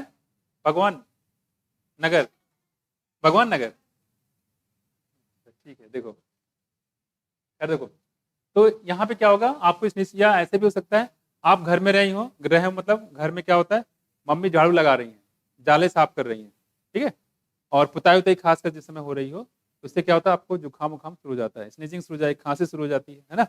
वही कह रहे हैं यहाँ पे, wheezing for no explain reason, इससे कोई कभी कभी रीजन रहते हैं, कभी कभी नहीं भी रहते हैं, कोई कभी ऐसा कुछ नहीं रहता, लेकिन आपको खांसी जुकाम शुरू हो जाता अपने आप। तो कह रहे नो एक्सप्लेन रीजन, इसका कोई रीजन नहीं है। मिला के एलर्जी के रीजन हो भी सकते हैं और नहीं भी हो सकता है। देखो अब ऐसे मान लो एलर्जी किसी कभी भी किसी को किसी से हो सकता है, जैसे कहते हैं वो मुझे बिल्कुल पसंद नहीं, मुझे देखते तो एलर्जी हो जाती है, दाने निकल आते चेहरे पे, है ना। आदमी को देख के दाने कैसे निकल आते हैं, नहीं ये गजब है ना। तो आदमी को देख के आदमी खूबसूरत भी होना चाहिए, है ना, दोनों बातें होनी चाहिए। तो कहते हैं मुझे बिल्कुल वो आदत है, मुझे परेशानी हो जाती है। तो कहने मतलब क्या है, एलर्जी है। सही बात है, एलर्जी कोई एक्सप्लेनेशन नहीं है, किसी को किसी से एलर्जी है। देखो and when you went away, जब आप वहां से चले जाते हैं, योर सिम्टम डिसअपियर। आप किसी घर में गए अपने दोस्त के, मम्मी जो झाड़ू लगा रही थी, जले साफ कर रही थी, आप गए जैसे इंटर किए, तुरंत खांसी जुकाम शुरू हो गया, फिर वहां से आप चले आए, तो फिर वैसे नॉर्मल हो गया। Did this happen to you, क्या कभी आपके साथ ऐसा हुआ है? हुआ है, ठीक है, अच्छी बात है। देखो some of us are sensitive to some particle in the environment, हम में से कुछ लोग किसी पार्टिकुलर पर क्या होता है, सेंसिटिव होते हैं, है ना। तब नहीं, the above mention reactions could be because of allergy to pollen. कैसे हो सकता है? देखो पॉलन ग्रेन जो होता है, ठीक है, जब पॉलन ग्रेन उड़ते हैं तो उसके वजह से अस्थमा जो पेशेंट होते हैं खासकर उनको बहुत दिक्कत होती है, वो अंदर जाता है, लंग्स को इंड्यूस करता है और फिर वो खांसी जुकाम शुरू हो जाती है। माइट्स, माइट समझते हो, पॉलेंस हो गया, माइट्स हो गया, माइट्स मतलब ये हो सकता है एनिमल डेंडर हो गया। एनिमल समझते हो, जो तबेला होता है, तबेला जो भैंस और गाय होते हैं उनकी जो स्किन होती है ना, वो निकलती रहती है, उड़ती रहती है, पास में ये चीजें हैं। और ये सब जो डस्ट होते हैं उन्हीं को हम लोग माइट्स बोलते हैं। क्या बोलते हैं? माइट्स बोलते हैं। और इसको एनिमल डेंडर बोलते हैं, आगे आएगा भी। तो ये सब उड़ती रहती है, तो इसी से क्या हो जाता है, हमें जुकाम उखाम शुरू हो जाती है। Which are different in different places, अलग अलग जगह पे अलग हो सकता है। अब यहाँ तो क्या करें, यहाँ दिया एग्जैजरेटेड रिस्पॉन्स। क्या हुआ, क्यों, टाइम कितना हो गया? अच्छा ठीक है, बस 5 मिनट। तुम्हारा तो कम छूटे, कम बाहर मौसम देखें, मौसम में लगा हुआ ध्यान, है ना। देखो यहाँ पे कह रहे हैं exaggerated response of the immune system to certain antigen. कह रहे हैं यहाँ पे किसी पार्टिकुलर एंटीजन के प्रति जो एक रिस्पॉन्स होता है present in the environment called the allergy. Exaggerated response मतलब अचानक, क्या होता है, अचानक किसी पार्टिकुलर एलर्जी के प्रति यहाँ पे आपका जो है ये रिस्पॉन्स आपका बढ़ जाता है, ठीक है, इसी को हम लोग एलर्जी बोलते हैं। दूसरा कोई आता है तो उसको पता ही चलता है, कोई डस्ट वगैरह चीज आ रही है, लेकिन एक दूसरा तुम्हारा दोस्त होता है तो उसको एलर्जी, जुकाम खांसी शुरू हो जाती है, वही कह रहे हैं यहाँ पे एलर्जी। तो यहाँ पे एक टर्म दिया हुआ है exaggerated response of the immune system certain antigen present in the environment, इसी बोलते हैं एलर्जी। फिर the substance to which such immune response is produce are called the allergen. अब जो एलर्जी को काज करता है उसको क्या बोलेंगे? एलर्जन। क्या बोलेंगे? एलर्जन, जिससे एलर्जी होती है। The antibodies produce to this are of IgE type. और जब भी एलर्जी होती है कौन सी एंटीबॉडी निकलेगी? IgE। Common example of allergen are कौन कौन, देखो माइट इन डस्ट, है ना, पॉलेंस हो गया, और एनिमल डेंडर, ये बात कर रहे थे हम लोग, जानवर जो उनकी स्किन निकलती रही तो उसी को एनिमल डेंडर बोलते हैं, ठीक। Symptom of allergy reactions are, क्या क्या सिम्टम देखो, स्नीजिंग, ठीक है, इसमें स्नीजिंग शुरू हो जाएगी, ठीक ना, वाटरी आइज, आंखों से पानी निकलना शुरू हो जाएगा, ठीक है, रनिंग नोज, नाक बहने शुरू हो जाएंगे, एंड डिफिकल्टी इन ब्रीथिंग, और सांस लेने में आपको दिक्कत शुरू हो जाएगी। बस मैं कुछ ये कुछ सिम्टम बताया आपको, तो पहली चीज ध्यान रखना है, इसमें एंटीबॉडी कौन निकलता है? IgE, ठीक है, और मिल्क में कौन था? IgA, यहाँ क्या? IgE। दूसरी बात कह रहे हैं कि माइट्स इन डस्ट पॉलेंस एनिमल डेंडर, इससे एलर्जी होती है।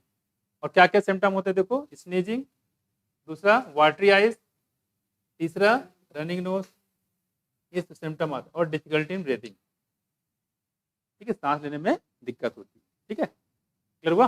बस यहीं तक कर देते हैं, बाकी नेक्स्ट करा देंगे, इतना रिवाइज कर लीजिएगा।